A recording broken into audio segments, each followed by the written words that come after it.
dia akan membentuk satu tindakan atau action. Orang yang sudah biasa memikirkan sesuatu terus berulang-ulang memikirkan itu, maka tindakannya akan didorong oleh apa yang sudah terinstal di dalam pikiran bawah sadar. Kenapa sulit? Kenapa tidak mudah? Karena nggak efektif. Tapi kalau dia pahami polanya dulu, mapnya dulu, di mapping dulu sama dia.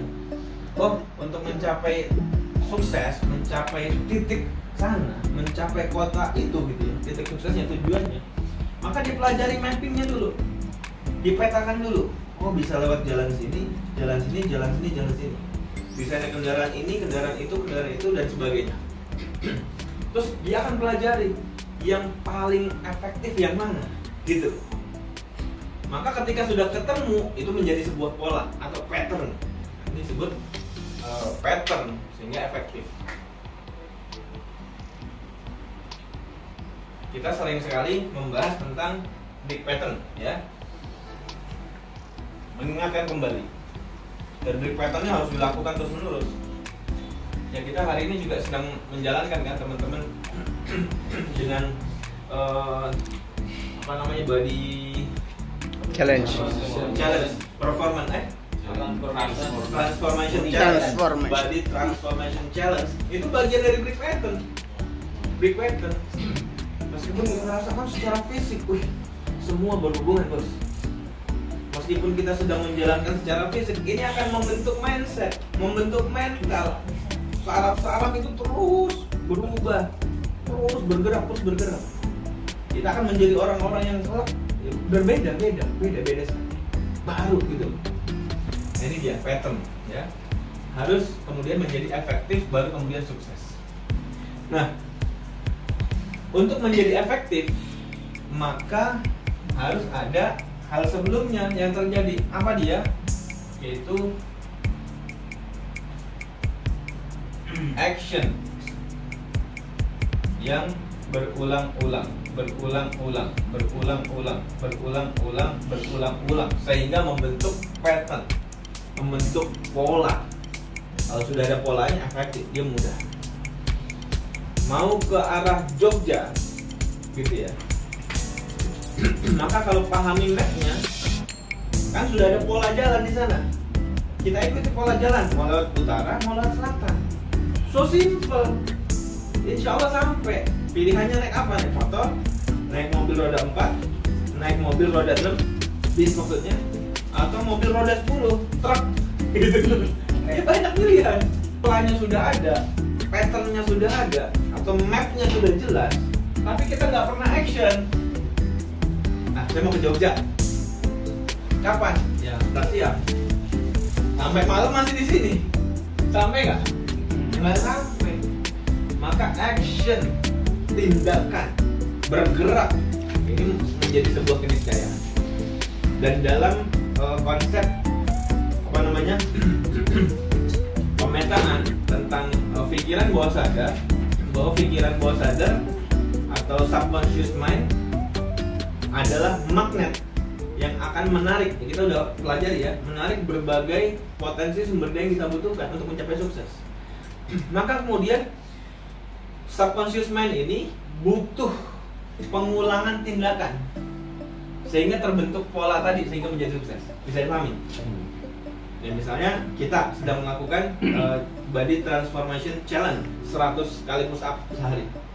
Ya, ada yang baru 50, ada yang 70, nggak apa-apa, itu oke, jalan terus sampai kemudian tercapai 100 juga ada yang masih pakai lady push up, nggak apa-apa, yang penting 100 dulu. Supaya kebentuk polanya, beliefnya. Pola itu efektif itu menjadi belief nanti namanya, gitu loh. Keyakinan kuat, Bisa 100. oh saya bisa 100. Meskipun bentuknya belum sempurna, nggak apa-apa. 100-nya ada kunci, saya bisa 100. Saya bisa 100. Nanti pelan-pelan disempurnakan. Actionnya terus diperbaiki, gitu loh maksudnya. Ini akan efektif polanya, sehingga terbentuk keyakinan bisa sukses. Akhirnya sempurna nanti, gerakannya sempurna, bentuk tubuhnya juga semakin bagus, semakin keren seperti itu. Ini di hal tentang transformation, body transformation. Nah, sebelum action apa? Sebelum action adalah ini dia, hal yang sangat penting dan mendasar, thinking. the way you think. Cara Anda berpikir, cara setiap masing-masing kita berpikir akan menentukan pilihan tindakan apa yang akan kita lakukan berulang-ulang, sehingga membentuk pola-pola efektif. Sehingga kalau sudah polanya efektif, akan terbentuk keyakinan yang kuat. Ketika keyakinan sudah kuat, berarti tertanam di subconscious mind, di pikiran bawah sadar. Maka dia akan menarik segala potensi sumber daya yang kita butuhkan, sehingga menjadi sukses itu mudah. Allah akan hadirkan peluangnya, kesempatannya. Kemudian Allah akan mudahkan kita melakukan eksekusi. Nah, suksesnya mudah diraih. Jadi yang pertama, poin pokoknya adalah ini dia, thinkingnya dulu. Nyambung dengan bahasan saya di awal tadi, bahwa Allah sudah menjanjikan, ini kan ayat Quran, kita perlu imani gitu loh, bahwa bagi hamba-hamba yang bersyukur, Allah akan tambahkan nikmat, benar gak? Dan bagi siapa yang kufur, Allah akan azab, berikan azab yang pedih. Ya, bisa jadi azab pedihnya itu berupa kegagalan, bisa jadi kehidupannya nggak berubah, monoton, gitu-gitu aja gitu loh. Bahkan mungkin semakin terpuruk, semakin sulit, banyak kesulitan dan sebagainya. Maka sederhana, kita kembali lagi kepada pola yang Allah jelaskan dalam Quran. Kalau ingin berubah kehidupannya, kita bertanya kepada diri kita, sudah sejauh mana rasa syukur saya terhadap berbagai nikmat yang sudah Allah karuniakan. Jangan-jangan selama ini saya syukurnya terlalu sedikit dibanding nikmat Allah yang begitu banyak gitu loh. Jangan-jangan saya selama ini terlalu banyak mengeluh, terlalu banyak mengkufuri nikmat-nikmat Allah. Kan mengeluh itu kan kufur nikmat. Diuji sedikit gitu kan, ban bocor, waktu itu saya udah pagi-pagi mau berangkat itu, mundurin mobil, lari, kok kayaknya rada miring nih. Tanya si Aska, Kak, coba lihat ban sebelah kiri. Iya, kempes kali, wah bocor ini. Alhamdulillah. Akhirnya udah dikit tukang ban gitu kan. Tadinya udah saya ongkek sendiri tuh. Berat juga ya. Oh iya kata istri saya. Dulu kan pernah manggil yang nambel ban online itu. Udah punya nomor WA-nya kan, tinggal kontak lagi. Langsung dia datang, 50.000 gitu. Ya, rezekinya dia gitu kan. Kalau ngeluh gitu, hilang potensi rezeki. Tapi ya udah bismillah. Insyaallah kita pahami dari konsep makna rezekinya Ustaz Nasrullah, ini bagian dari bungkus permen. Sebentar lagi permennya hadir, gitu aja. Bahkan salah satu yang pernah beberapa kali kita undang ke Bekasi, Coach Andi, ya mensaripatikan konsep magnet rezeki itu dengan cara yang disederhanakan lagi. Bahwa kalau antum menginginkan rezeki besar, maka antum harus tunggui bungkus permen besar. Gitu. Wow. Gitu. Kalau kemudian dengan bungkus permen, dengan ujian-ujian yang kecil aja kemudian kita kalau ini jemurin, lupa ngangkat, tahu-tahu dari panas mendung-mendung, tahu hujan, kita belum nyampe rumah, iya basah lagi kan, itu lalu hilang keajaiban gitu, hilang keajaiban. Karena apa? Lain syakartum la azidannakum wa la in kafartum inna adabi lasyadid. Jelas gitu loh. Kita sedang tidak bersyukur berarti. Kita sedang mengkufuri nikmat Allah. Pasti ada hikmahnya hujan diturunkan. Kalau manfaat hujan kita udah tahu dari SD udah tahu, menyebutkan tanah dan sebagainya. Di Quran juga jelas gitu. Tapi hikmahnya apa buat saya yang lagi punya jemuran, harusnya udah kering, belum sempat diangkat, udah keburu hujan, hikmahnya apa? Mungkin kita belum punya pengetahuan saat ini. Suatu saat nanti mungkin hikmahnya baru kita paham. Tapi terima aja, paham nggak paham, terima. Alhamdulillah ya Allah. Kasih bungkus permennya gitu. Harus kayak gitu. Lagi ke masjid gitu kan, taruh tas, ada herbanya, ada duit 5 juta. Selesai sholat selesai sholat ada herba gitu kan, mana ini mau transfer tetap bayar gitu. Duitnya hilang, herbanya hilang juga, gimana coba? Wow, keren. Nggak manjur harganya. Wow, keren. Keren lagi. Kasih mau datang gitu. Kalau beliau tuh mengajarkan satu analogi yang sederhana supaya kita memahami bahwa supaya kita mudah meyakini dan memahami dan meyakini bahwa benar ketika ada bungkus permen pasti permennya ada gitu loh, bukan cuma bungkusnya. Kita megang bungkusnya dulu, takut gitu kan, aduh gimana sih ini 5 juta itu nambah utang gitu soalnya. Tapi dahsyat nih, yang malaikat yang ngirim rezeki siapa? Mikail. Israel.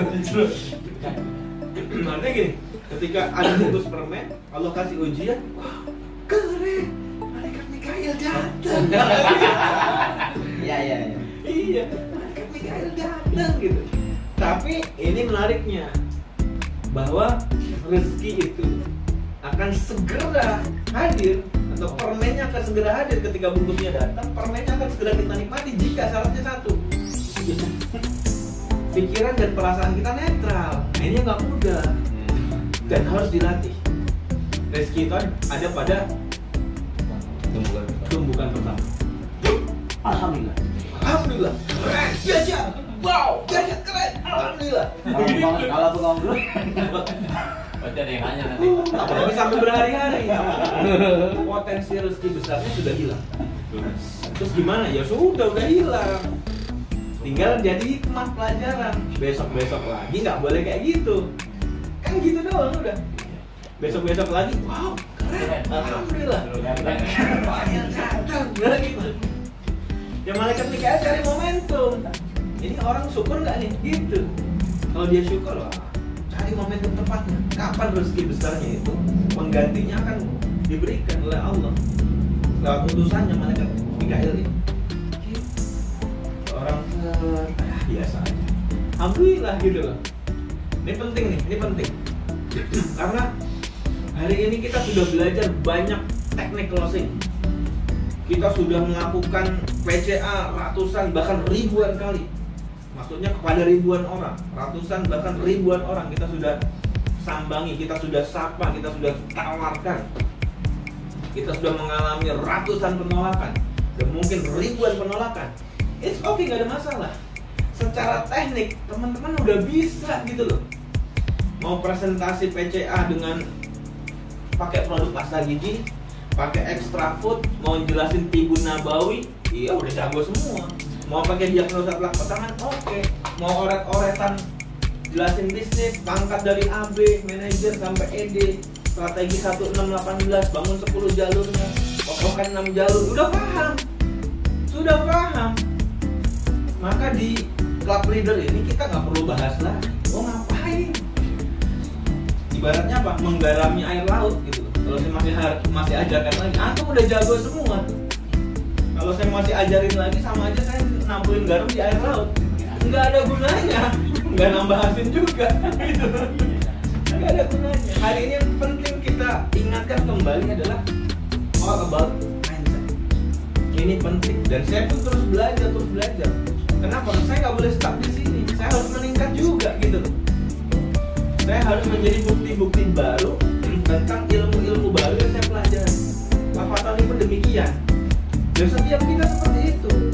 Sehingga nanti setiap kita kepada mitra-mitra kita menjadi mentor yang bisa memberikan mentoring, melakukan monitoring sekaligus kepada mitra. Sehingga insya Allah trust-nya terbangun. Mitra ini akan bertumbuh. Tapi kalau kita nggak bertumbuh di poin ini, jangan harap keajaiban hadir. Keajaiban besar hadir. Dapat satu keajaiban, nah kok nggak terulang lagi? Cek lagi ke dalam. Lebih banyak mana antara syukur dengan kufur nikmat? Syukur nikmat dengan kufur nikmat. Bisa jadi iya ya, saya ngeluh ya. iya ya kemarin saya ngomel-ngomel ya, iya ya kemarin saya marah-marah ya, iya ya kemarin saya iri, jealous, kemarin saya ada perasaan dengki, dongkol, dendam. Itu hal-hal yang akan merusak semua hal-hal negatif yang ada di pikiran kita, perasaan kita, dan tindakan yang kita lakukan yang negatif. Itu adalah energi-energi ketidaksyukuran, energi-energi kufur nikmat kepada Allah.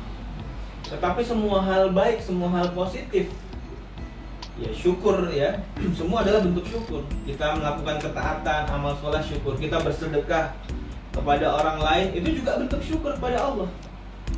Kita melakukan sedekah yang paling ringan dengan tersenyum kepada sama muslim, itu juga bentuk syukur.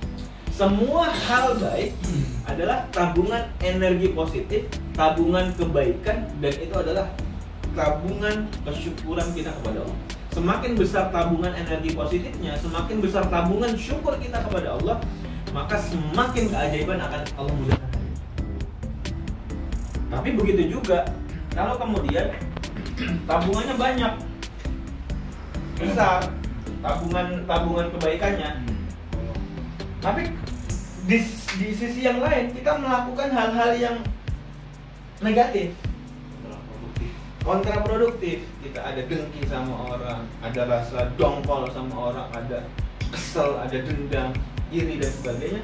Maka tabungan yang sudah terjaga, yang kemudian tabungan ya, investasi, nanti ada bagi hasilnya. Bagi hasilnya tuh keajaiban. Udah mau datang bagi hasil nih keajaibannya, tapi kemudian kita bocorin, gitu. Bocor di sini, keluar dia. Maka ketika bocor, segeralah tambah. Kajian Dr. Mawardi dulu.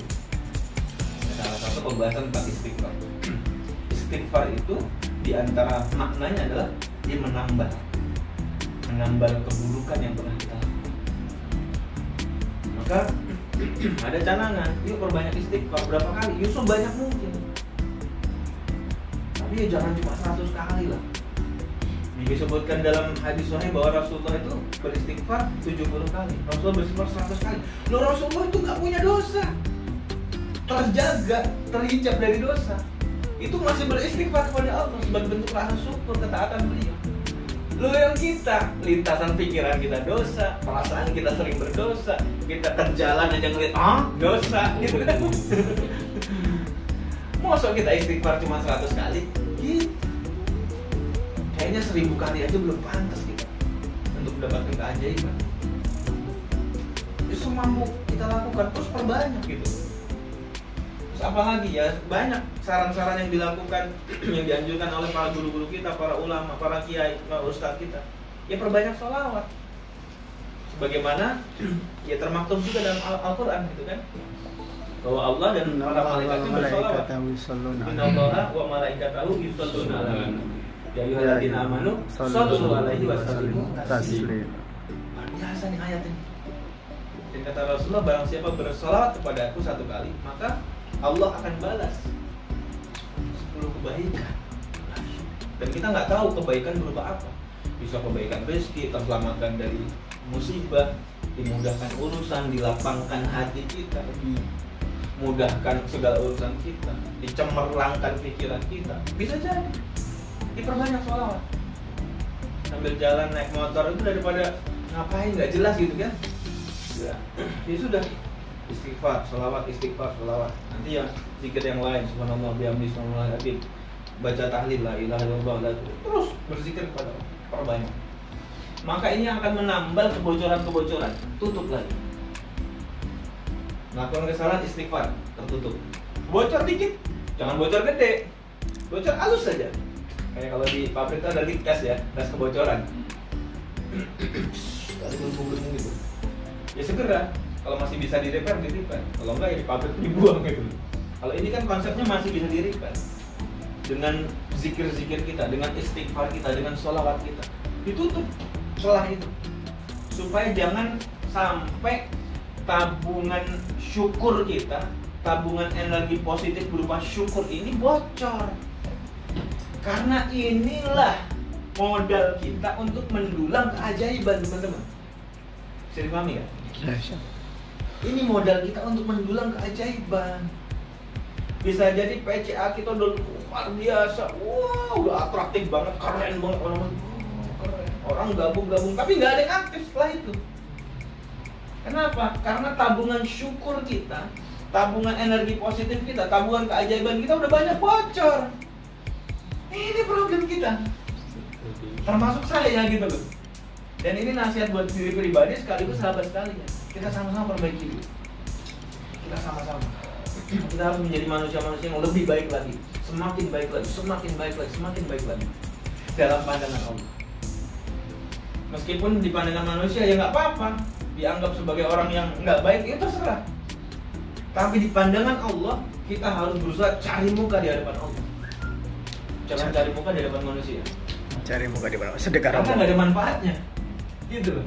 Tapi kalau kita cari muka di hadapan Allah itu sangat bermanfaat. Dengan apa? Dengan amal soleh, dengan ketaatan kita. Ini kita cari muka di hadapan Allah. Penting teman-teman. Ini materi yang saya sampaikan di awal-awal dulu, ketika tim Karawang sudah mulai siap, itu awal-awal 2014, 2015, sehingga kemudian terjadi lompatan-lompatan luar biasa di hadis ini. Nah, mudah-mudahan ini alhamdulillah selintas ingat apa nih? Itu teman-teman udah begini lama gitu loh, nggak jadi RED juga gitu. Oh, kayaknya harus dikasih materi ini lagi nih. Insyaallah. Iya sama-sama gitu loh. Saya Pak Fartoni juga udah pengen kembali lagi gitu loh. Emerald gitu. Platinum segera. Amin. Maka PR saya dan beliau berdua sama dengan teman-teman semua, sama. Kalau dibilang cukup ya, berapapun hari ini yang Allah berikan ya, berupa penghasilan itu pasti cukup. Akan ada lah hal-hal yang kemudian Allah hadirkan untuk kita survive hidup. Tetapi kan kebutuhan kita bukan cuma itu, bukan cuma kebutuhan pokok makan dan segala kebutuhan pokok itu juga. Kita pengen juga bersedekah lebih besar. Kita pengen berkontribusi untuk peradaban umat ini, gitu loh. Sehingga kelak di akhirat nanti, ya semoga kita semua ditakdirkan masuk surga. Kita bisa mendapatkan surga dengan kualitas layanan yang super eksklusif VIP. Wah, gitu. Dekat-dekat dengan surganya Rasul. Amin Allah. Dan kita juga masyhur sering mendengar disampaikan oleh guru-guru kita bahwa Rasulullah itu pernah menyampaikan bahwa beliau akan dekat-dekat dengan hambanya, ya, dengan umatnya yang mereka sangat mencintai anak-anak yatim, gitu ya. Bahkan di surga nanti seperti jari yang dekat seperti ini, kan gitu. Kita nggak hafal hadisnya, tapi sering makna itu kita paham. Artinya apa? Ini kan di antaranya kita butuh finansial yang besar. Atau kalau mungkin finansial belum besar, ya kita bisa dengan tenaga, sumbang saran, pikiran. Tapi kalau hari ini kita masih juga pikiran kita masih terbagi pada banyak hal, kita nggak bisa mikirin anak yatim. Tenaga kita juga masih terbagi-bagi kepada banyak hal, kita nggak bisa sumbangsi ke anak yatim. Terus mau dengan apa gitu? Ya udah bismillah yuk. Kita minta kepada Allah supaya kemudian Allah berikan kemampuan secara finansial sehingga kita bisa mewujudkan amal soleh yang satu itu. Punya anak-anak yatim yang kemudian mereka digembleng menjadi generasi-generasi Qur'ani, generasi-generasi yang kemudian mencintai agama ini, memperjuangkan agama ini, dan insya Allah kita akan mendapatkan amal-amal kebajikan yang sangat luar biasa. Seperti itu. Ya seperti leader-leader kita lah, seperti Ustaz Bagus Hernawa gitu ya, yang semenjak awal ketika bonusnya belum besar gitu, dia sudah mencapai suatu hari nanti saya ingin punya pesantren, menghafal Quran. Allah mulai wujudkan, alhamdulillah. Segala potensi sumber daya yang dia butuhkan itu Allah hadirkan. Ya ustadz-ustadz yang hafiz Quran, ustadz-ustadz yang memang kafa'ah syariah akhirnya dapat gitu loh untuk kemudian mengisi pos-pos sebagai pengajar di pesantren-pesantren yang beliau bangun. Alhamdulillah dimudahkan. Yang kemudian menjadi supporting dana-dana untuk keberlangsungan pesantren, untuk dana makan santrinya, untuk pembangunannya, untuk membayar guru-guru dan berbagai elemen yang ada di pesantren, itu alhamdulillah dimudahkan. Donatur-donaturnya hadir gitu. Maka kita hari ini perlu kemudian mencanangkan, membuat sebuah canangan besar di masa depan. Jangan kemudian kita sekedar merasa cukup dengan impian-impian kecil. Alhamdulillah impian saya tercapai. Apa? Penghasilan 2,5 juta di HNI. Meskipun disyukuri juga gitu. Alhamdulillah sudah 2,5 juta. Ya Allah, saya minta 250 juta ya Allah. Amin.